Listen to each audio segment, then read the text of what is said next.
कई बार हमें पता नहीं लगता और कभी कभी तो हम समझ भी नहीं पाते, लेकिन जीवन में चिंताएं हमें बीमार कर देती है और यह बीमारी हमें खा जाती है।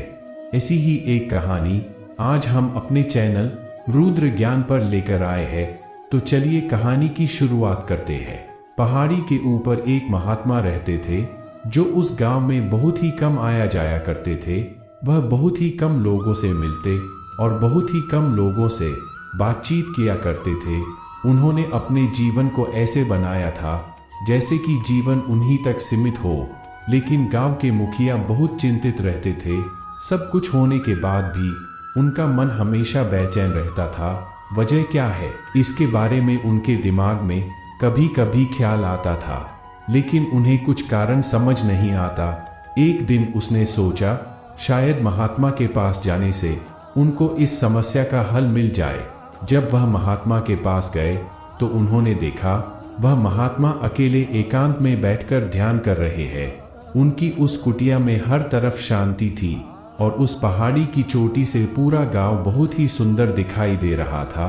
वहां के नज़ारे इतने खूबसूरत थे कि वह उसे देखकर वहीं बैठ गया और महात्मा के ध्यान खुलने का इंतजार करने लगा। धीरे धीरे आधा एक घंटा हो गया, तब भी महात्मा ने अपना ध्यान नहीं खोला। वह मुखिया यही सोच रहे थे कि इनका जीवन कितना अच्छा है, सबसे अलग जीवन में अकेले रहने में कितना सुकून है। क्यों ना मैं भी अकेले रहकर देखूं। धीरे धीरे दिन गुजर जाता है, लेकिन वो महात्मा अपना ध्यान नहीं खोलते। मुखिया को ख्याल आता है क्यों ना मैं इन्हें जगा कर अपनी समस्या बताऊं और इनसे उस समस्या का समाधान पूछूं, लेकिन वह ऐसा करने से डर रहे थे। उन्हें लग रहा था कि कहीं महात्मा गुस्सा ना हो जाए और मुझे श्राप ना दे दे। इसीलिए जब तक वह ध्यान कर रहे थे, मुखिया उस आश्रम की एक एक चीज को देख रहे थे। उनकी छोटी सी कुटिया, छोटा सा बिस्तर और खाने के लिए मात्र एक दो पात्र, और उसी में चावल या अन्न बनाकर उसी को खा लिया करते थे। वह सोच रहे थे कि जीवन इतना सादा कैसे है। आखिर जीवन जीने का यह भी तो एक तरीका है। खाने को भोजन मिल रहा है, पीने को जल और जिंदगी जीने के लिए अच्छा माहौल, और इस जीवन में शांति भी है। तो फिर और किसी तरीके का जीवन जीने का मकसद क्या है? जब जीवन में सुकून इसी से मिल रहा है, फिर तो यही अच्छा है। फिर क्यों फालतू के मोह में बंधा जाए, क्यों फालतू के लगाव रखा जाए? क्या अपने आप को जीवन में उलझा के अपने आप को तनाव में डालकर चिंता करते रहे सर दर्द रखना जरूरी है? चलो आज से मैं भी सब कुछ छोड़कर यही रहूंगा। फिर वह महात्मा के जैसे ध्यान करने की कोशिश करने लगा। उसका ध्यान खुल गया और वह बोला, यार यह तो बहुत मुश्किल है, कोई कैसे इतने घंटों तक ध्यान कर सकता है? फिर उसने सोचा क्यों ना जब तक महात्मा होश में आए और जब तक अपने ध्यान खोलें, तब तक मैं उनके लिए कोई अच्छा सा खाना बना दूं। वह खाना बनाने के लिए गया तो उसने देखा कि उनका जो बर्तन है वह काफी कमजोर है, उसमें तो खाना बन ही नहीं सकता, और साथ ही लकड़ी कैसे जलाई जाए? मैं करूं तो क्या करूं? अब उसका वहां पर दम घुटने लगा।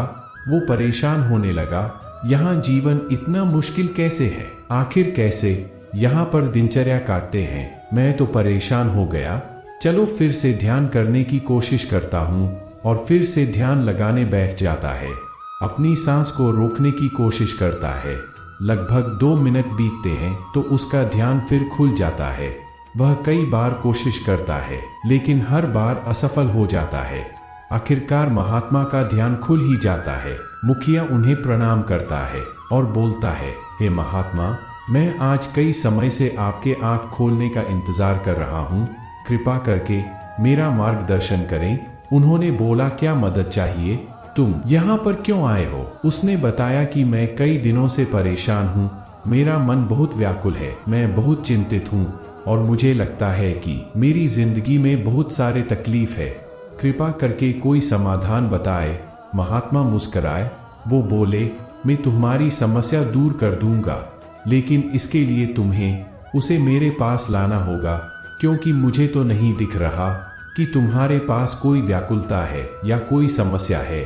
मुखिया ने बोला, आप कैसी बातें कर रहे हैं? मैं अंदर से इतना परेशान हूँ, इतना व्याकुल हूँ, इतना चिंतित हूँ कि मैं 2 दिन से सो तक नहीं पा रहा, और आप कह रहे हैं कि उसे पास लेकर आओ।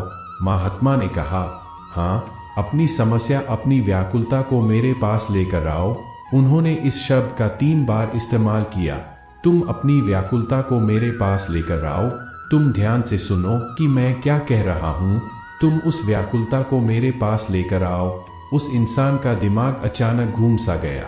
उसे यह बात समझ में आई कि दरअसल जो व्याकुलता शब्द है, यह मैंने बनाया है। मतलब यह व्याकुलता मेरे अंदर है। मैं उसे किसी को दिखा नहीं सकता, मैं उसे किसी को दे ही नहीं सकता। रही बात चिंता की, तो वह मैंने खुद बनाई। मुझे ऐसा लगता है कि मैं चिंतित हूँ, मुझे ऐसा लगता है कि मैं परेशान हूँ, लेकिन दरअसल यह सारी चीज उसके मन की है। यह जो डर है वो भी उसके मन का है। जो बातें अभी घटित नहीं हुई, उसके लिए अभी से परेशान होने की आवश्यकता नहीं, केवल उसके बारे में सोचना है जो इस समय अभी घटित हो रही है। लगभग सभी चिंताएं ऐसी होती है, वो हमारे मन की उपज होती है। बुरा दिन कैसा भी हो, गुजर जाता है तो भला चिंता कर लेने से क्या ही हो पाता है, सिवाय और ज्यादा परेशान होने के। मैं देख रहा हूँ जब से तुम यहाँ पर आए हो, कुछ ना कुछ करने की कोशिश कर रहे हो, लेकिन कोई भी काम तुमने ढंग से नहीं किया। तुम करना तो सब कुछ चाहते हो, लेकिन किसी भी काम पर तुम रुकते नहीं। चंचल मन की यही निशानी है। मन की चंचलता को रोकने के लिए उसे जंजीरों में बांधना जरूरी है। मन बंधता नहीं, लेकिन निरंतर अभ्यास से इसको बांधा जा सकता है। गौर से देखो तो जितनी ज्यादा सुविधा है, जितनी ज्यादा जीवन को तुम आसान बनाने की कोशिश करते हो, जीवन उतना ही मुश्किल होता जाता है। मुझे देखो, सब कुछ त्याग करके भी जीवन में कितना सुकून है, लेकिन तुम्हारे पास सब कुछ होते हुए भी तुम चिंतित हो। मैं यह नहीं कहता कि तुम भी सन्यासी बन जाओ और तुम भी हर एक चीज का त्याग कर दो, लेकिन मैं यह कहता हूँ, चिंताओं को तभी त्यागो जब मन की व्याकुलता को त्यागनी हो। तभी तुम समझोगे जीवन में सुकून क्यों नहीं है। आपको यह वीडियो कैसी लगी कमेंट करके बताएं, और ऐसी ही प्रेरणादायक स्टोरी सुनने के लिए इस चैनल को सब्सक्राइब करें। धन्यवाद।